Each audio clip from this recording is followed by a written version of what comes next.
Excellent, একদম হাওড়া ব্রিজের মতো লাগতেছে। ও মাই গড, আমার ডান সাইডে দেখছি নদীও আছে, ডান সাইডে বাস সাইডে। ও ওয়াও,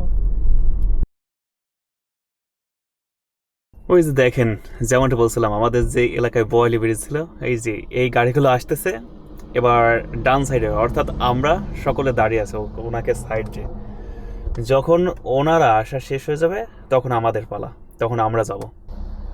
সম্ভবত আমাদের পালা চলে এসেছে, মানে প্রথম যে গাড়িটা রয়েছে, মানে এই যে আপনার যে ট্রাক আমাদের সাইডের ডান সাইডের, মানে উনি শুরু করছে আর কি। এই যে আমার ডান পাশে ট্রাফিক দেওয়া আছে,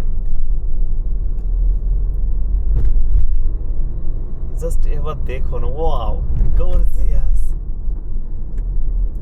ও মাই গড, আমার ডান সাইডে দেখছি নদীও আছে, ডান সাইডে বাস সাইডে। ও ওয়াও, এক্সেলেন্ট, একদম হাওড়া ব্রিজের মতো লাগতেছে। জাস্ট দেখুন, ও মাই গড, আনবিলিভেবল। এটা আমি যেই এরিয়াতে থাকি একদম সেই এরিয়ার কাছাকাছি।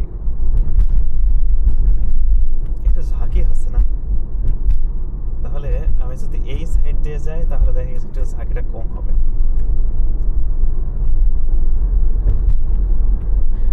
আমি কিন্তু ব্রিজটা দেখার জন্য একটু স্লো যাচ্ছি, বাট আমার পিছনে লোকজন দেখা গেছে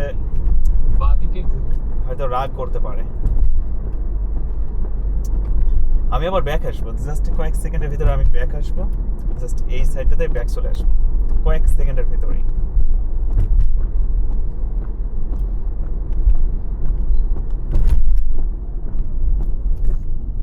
বাঁদিকে ঘুরুন।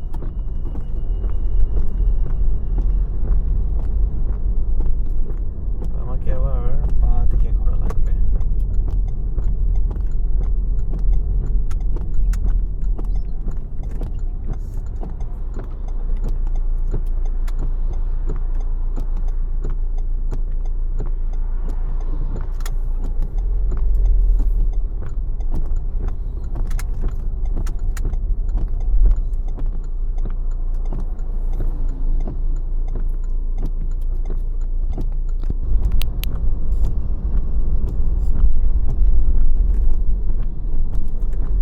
ব্রিজটা দেখার জন্য পুনরায় কিন্তু আমি ব্যাক করে নিলাম গাড়িটাকে, জাস্ট একটু রিভার্স করে নিয়েছি, নিয়ে কিন্তু এই যে দেখুন, জাস্ট ব্রিজটা কিন্তু আমার মনে ধরে গেছে, মানে অসম্ভব দারুণ রকমের একটা ব্রিজ, যেটা কিন্তু আমি আমাদের যে হাটবলের কথা বলছি প্লাস আপনার আলমডাঙ্গার কথা বলছি, যারা নর্মালি ওই সাইডে থাকে তারা অবশ্যই দেখেছে যে যখন আমরা কিন্তু বিশেষ করে বোয়ালির যে ব্রিজটা ছিল, মানে একটা একদম সরু রাস্তা, কিন্তু এটাতে ইচ্ছা করলে দুটা কিন্তু গাড়ি যেতে পারবে, বাট হয়তো বা কোনো একটা ওজন বেশি কমের কারণে সেটা নিচ্ছে না। কেননা আপনি যদি লক্ষ্য করেন আমার সামনে যে গাড়িটা রয়েছে সেটা কিন্তু খুবই হেভি গাড়ি, মানে খুবই ওজন আছে গাড়িতে, তো সেদিক থেকে কিন্তু এত রিস্ক হয়তো বা নিতে নিষেধ করছে কর্তৃপক্ষ, যার কারণে দেখা গেছে মানে একটু ইয়েভাবে যাচ্ছে।